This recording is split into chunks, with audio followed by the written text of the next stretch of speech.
ब्रह्म मुहूर्त वह अदृश्य और रहस्यमय कालखंड जिसे आज का 99% समाज केवल सुबह की नींद समझकर व्यर्थ कर देता है। वास्तव में वह ब्रह्मांडीय द्वार है जहां भौतिक और आध्यात्मिक जगत की सीमाएं धुंधली पड़ जाती हैं। क्या आपने कभी गहराई से विचार किया है कि हमारे आयुर्वेद के महान ग्रंथ अष्टांग हृदय में महर्षि वाग्भट ने ब्राह्मे मुहूर्ते उत्तिष्ठेत स्वस्थो रक्षार्थमायुषः तत्र सर्वार्थ सिद्ध्यर्थन रक्षितव्यो यथा विधि क्यों लिखा?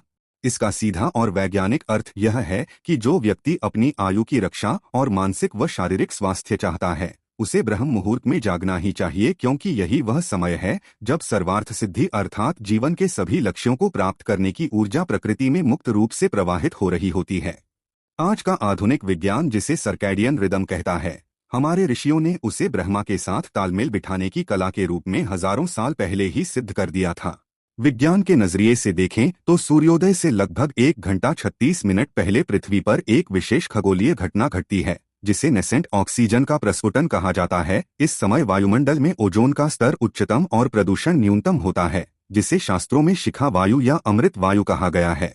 जब यह दिव्य वायु आपके फेफड़ों के माध्यम से रक्त में प्रवेश करती है तो यह आपकी कोशिकाओं सेल्स के डीएनए को रिपेयर करने और आपके मेटाबॉलिज्म को 300% तक तीव्र करने की क्षमता रखती है, जिससे कैंसर, अस्थमा और हृदय रोग जैसी बीमारियां आपके शरीर को छू भी नहीं सकती।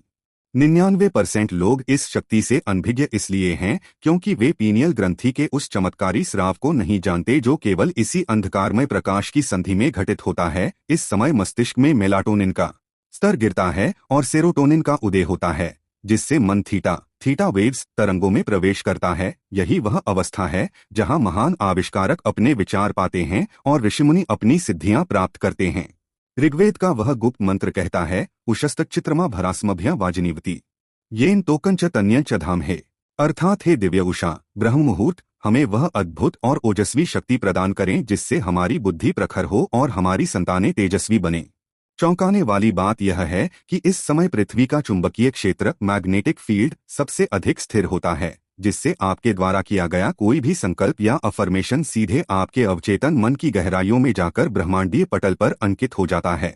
99% लोग इसलिए पीछे रह जाते हैं क्योंकि वे सूर्य के पीछे चलते हैं, जबकि ब्रह्म मुहूर्त में जागने वाला साधक सूर्य के रथ की लगाम अपने हाथों में रखता है, अर्थात वह समय का स्वामी बन जाता है। इस कालखंड में प्रकृति में सत्व गुण का साम्राज्य होता है, जिससे मन के सभी विकल्प और द्वंद्व शांत हो जाते हैं और मनुष्य का सीधा संपर्क उस कॉस्मिक इंटेलिजेंस से हो जाता है जिसे हम शिव या ब्रह्मा कहते हैं।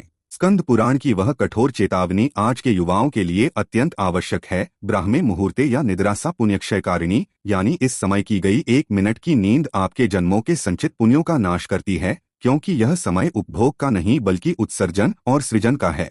शिव के साधकों के लिए यह समय इसलिए अनिवार्य है क्योंकि इस दौरान हमारे शरीर की मध्य नाड़ी यानी सुषुम्ना स्वतः सक्रिय हो जाती है, जो मूलाधार से सहस्रार तक चेतना को ले जाने का एकमात्र मार्ग है। यदि आप इस समय जागकर केवल मौन बैठ जाएं, तो भी आपकी ऊर्जा ऊर्ध्वगामी होने लगती है। यह गर्व का विषय है कि सनातन संस्कृति ने टाइम मैनेजमेंट के उस शिखर को छुआ था जिसे आज पश्चिम 5 AM क्लब जैसे ब्रांड्स बनाकर अरबों डॉलर में बेच रहा है, जबकि हमारे यहाँ यह जीवन का सामान्य हिस्सा था। इस समय की गई 15 मिनट की पूजा या अध्ययन दिन के किसी भी अन्य समय में किए गए 10 घंटों के श्रम से अधिक प्रभावी होता है, क्योंकि आपकी ग्रैस्पिंग पावर इस समय अनंत होती है। जो लोग ब्रह्म मुहूर्त की शक्ति को जानते हैं उनकी ऑरा इतनी शक्तिशाली और चुंबकीय हो जाती है कि वे जिस क्षेत्र में जाते हैं वहां अपनी सफलता की धाक जमा देते हैं। % लोग तमस आलस्य के वशीभूत होकर उस ब्रह्म तत्व को ठुकरा देते हैं जो प्रकृति हर सुबह मुफ्त में बांट रही होती है।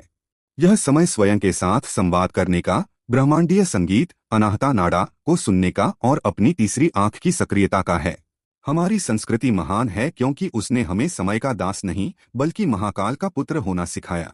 ब्रह्म मुहूर्त का त्याग करना साक्षात लक्ष्मी और सरस्वती का अनादर करने के समान है, क्योंकि लक्ष्मी क्रियाशीलता में और सरस्वती शांति में वास करती हैं, और ये दोनों गुण केवल इसी प्रहर में एक साथ मिलते हैं। अंततः यदि आप उस 1% सफल और प्रबुद्ध समाज का हिस्सा बनना चाहते हैं जो दुनिया पर राज करता है, तो आपको उस गुप्त शक्ति को जगाना ही होगा जो आपके भीतर इसी अमृत वेला में जागती है। यह मात्र एक समय नहीं बल्कि स्वयं ईश्वर का वह द्वार है जहां वे अपनी संतानों की प्रतीक्षा करते हैं ताकि उन्हें ब्रह्मांड के समस्त रहस्यों का स्वामी बना सकें।